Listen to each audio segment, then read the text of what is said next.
दोस्तों, PPT news पर आपका स्वागत है। सभी भाइयों राम राम। मैं स्पेशल डीसी मैडम के लिए एक बात रखना चाहता हूँ अपनी तरफ से कि चरखी दादरी में अपने जो ज़िला है इसके अंदर जो अपने डिसेबल पर्सन है, जो दिव्यांगजन है, उनके लिए एक इको फ्रेंडली एरिया बनाया जाए। जिस तरह बंदा बैंक में जाता है वहाँ पे रैंप नहीं है, पोस्ट ऑफिस में जाता है वहाँ रैंप नहीं है, तो मतलब फ्रेंडली जोन बनाया जाए, डिसेबल फ्रेंडली जोन बनाया जाए। बस मेरी एक यही अपील है, ये जल्द से जल्द मैडम कर दिया तो अच्छी बात है। हाँ जी, सभी दिव्यांगजनों के लिए बहुत बहुत बढ़िया है ये। हाँ जी। जो काम कर रही है मैडम, वो कैसा लगा आपको? नहीं, बहुत बढ़िया है, निष्पक्ष काम करती मैडम। ये नहीं कि भाई ये इस ओहदे पे बैठा है, उस ओहदे की आदमी दुकान है वहाँ पे, वो मतलब नहीं है। होना सबका है, धीरे सबका हो रहा है। तो जहाँ तक हमने सुना भी है, जो अपने बाहर के दुकानदार हैं वो सब कह रहे हैं बहुत बढ़िया काम कर रही है मैडम। कईयों समय मेरी मुलाकात भी हुई है, तो उन्होंने यही राय दी है, बहुत अच्छा काम करिए, निष्पक्ष काम करें तो और अच्छा रहेगा। क्या नाम है सर? मेरा नवीन है, डानेकोवाड़ गाँव से हूँ।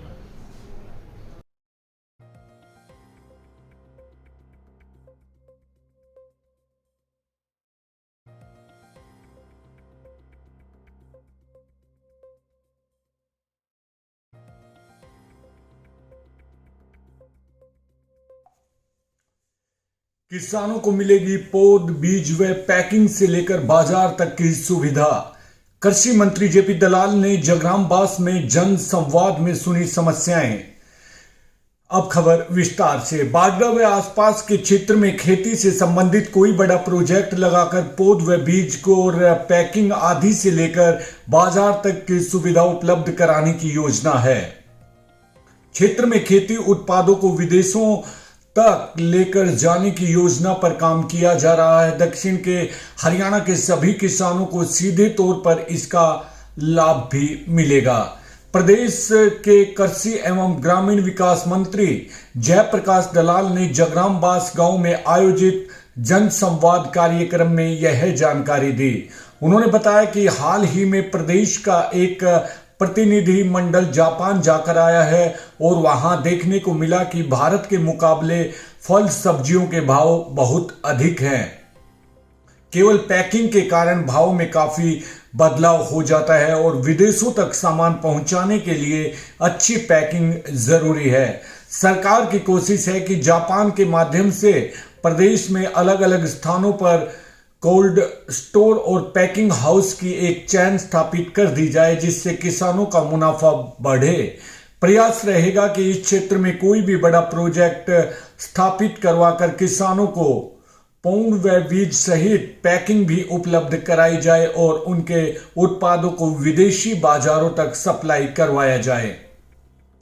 उन्होंने कहा कि सरकार व्यवस्था परिवर्तन के साथ लोगों को सुविधाएं उनके घर तक पहुंचा रही है और अब बिना बिचौलियों के सभी प्रकार की सेवाएं घर बैठे ही मिल रही है। वर्तमान सरकार ने सकारात्मक बदलाव करके लोगों की भलाई के काम किए हैं। पहले वाली सरकारों में वोट लेने के बाद एसी कमरों में आराम होता है, लेकिन अब समय बदल चुका है। पूरी सरकार लोगों के बीच रहती है और सभी को उनका हक दिलवाने का काम किया जाता है। सरकार प्रदेश के हर वर्ग के लिए समान रूप से काम कर रही है। अगर किसी क्षेत्र में विपक्ष विधायक है तो भी उस इलाके में विकास को प्राथमिकता दी जाती है। कृषि मंत्री जेपी दलाल ने कहा कि हमारे क्षेत्र का किसान अभी विकसित नहीं हुआ है और इसके लिए गांव स्तर पर खेती से जुड़े काम शुरू करने होंगे। करनाल व कुरुक्षेत्र के मुकाबले में हम काफी पीछे हैं, लेकिन जब तक उस क्षेत्र के बराबर नहीं पहुंच जाते तब तक लगे रहेंगे और क्षेत्र के किसानों को खुशहाल बनाने में कोई कसर नहीं छोड़ी जाएगी।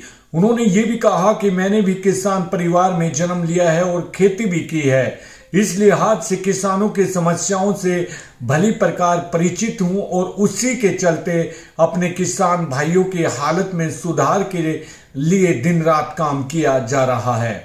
अब वो दिन दूर नहीं जब खेती के उत्पाद बेचने के लिए मंडियों में जाने की जरूरत नहीं पड़ेगी, खरीदार खुद खेतों से लेकर जाएंगे। उन्होंने कहा कि प्रधानमंत्री नरेंद्र मोदी ने 2014 में सत्ता संभालते ही किसानों की आमदनी बढ़ाने को लेकर काम शुरू कर दिया था और उसी का नतीजा है कि वर्ष 2014 में जो बाजरा 1000 से भी नीचे बिकता था, आज उसका भाव सरकार की भावांतर योजना के साथ 2500 रुपये है।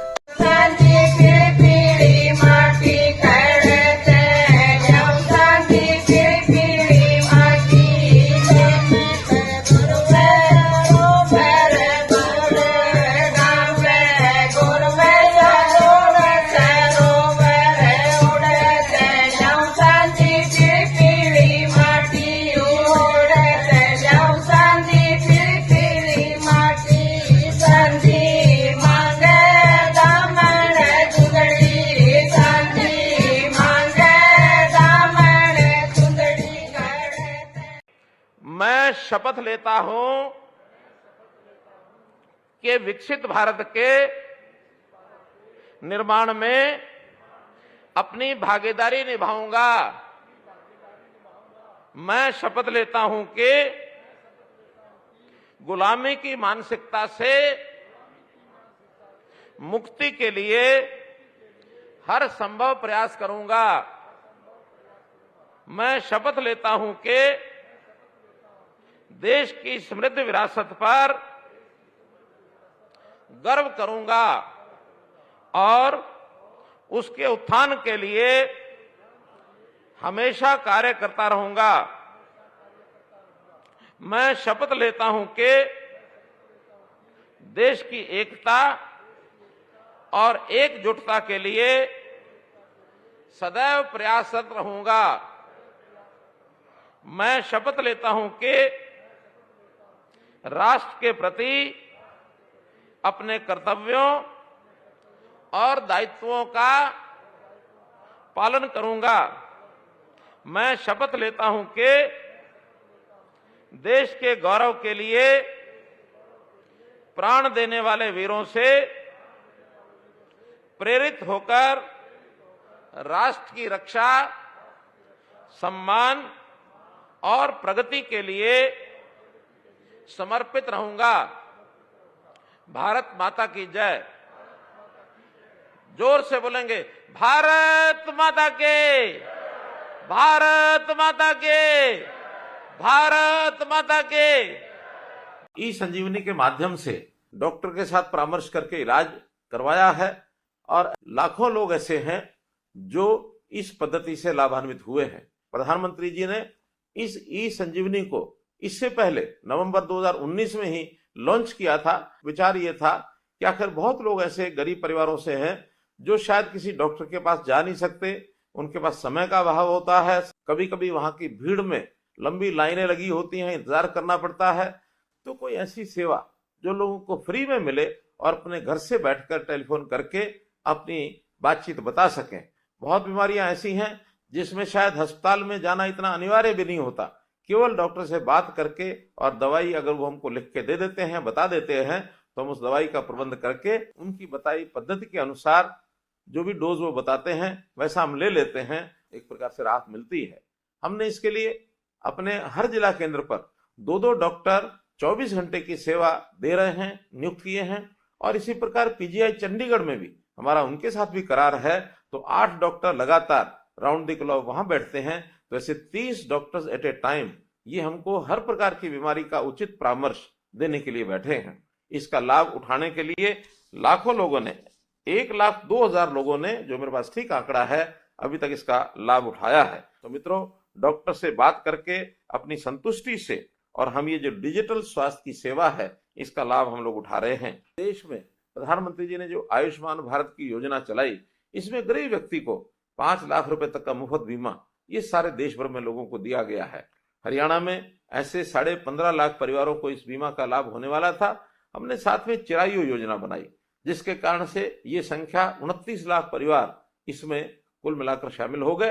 बाद में जब ऐसा भी लोगों की डिमांड आई कि 1,80,000 रुपए वार्षिक से ऊपर 3 लाख रुपए तक के लोगों को भी इस योजना का लाभ मिले, तो हमने बहुत कम राशि, केवल 1,500 रुपया वार्षिक योगदान से, और इसको ऐसे लोगों के लिए भी खोला है जो अपना रजिस्ट्रेशन हम करा रहे हैं। ऐसे 8 लाख नए परिवार इसमें जुड़ेंगे। अगर ये सब जुड़ते हैं तो लगभग 37 लाख परिवारों को ये सुविधा उपलब्ध हो जाएगी। गरीब व्यक्तियों का 2 साल में एक बार मेडिकल टेस्ट ये अनिवार्य रूप से किया जाए। इस पद्धति को हमने निरोगी हरियाणा इसका नाम दिया और निरोगी हरियाणा के अंतर्गत आज ऐसे सब गरीब परिवारों के, उनके बच्चों के, सबके परीक्षण ये चल रहे हैं और इसके तहत 25 प्रकार के जो मानक है उसमें ऐसे परिवारों की स्वास्थ्य जांच ये होती है। अभी तक 32 लाख से अधिक व्यक्तियों की जांच हो चुकी है। 1,72,00,000 टेस्ट ऐसे किए जा चुके हैं। हमने पूरे हरियाणा में मुख्यमंत्री मुफ्त इलाज योजना ये भी चला रखी है और इस योजना के अंतर्गत 228 प्रकार के ऑपरेशन, 70 प्रकार के टेस्ट और 21 प्रकार की दंत चिकित्सा ये मुफ्त दी जाती है। साथ ही लगभग 500 दवाइयां ये भी मुफ्त दी जाती हैं ताकि गरीब को अपने शरीर का स्वास्थ्य बिगड़ने पर कोई पैसा खर्च न करना पड़े। ऐसी सब योजनाओं का लाभ आम आदमी को हो रहा है।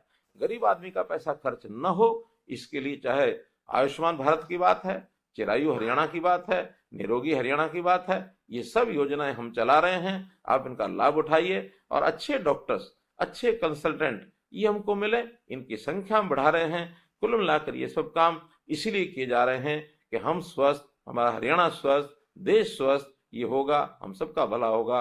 बहुत बहुत धन्यवाद, बहुत बहुत आभार। कांग्रेस की हालत अजब गजब हो गई है। सोनिया कांग्रेस, खड़गे कांग्रेस बनी, फिर मध्य प्रदेश में कमलनाथ कांग्रेस हो गई। कमलनाथ जी ने तो क्या, उनके बेटे ने भी टिकट बांट दिए और जब टिकटों को लेके कोलाहल मचा और लोग पहुंचे कमलनाथ जी के पास तो उन्होंने कहा कपड़े फाड़ना है तो दिग्विजय सिंह के और जयवर्धन सिंह के फाड़ो, तो वो कपड़ा फाड़ कांग्रेस हो गई।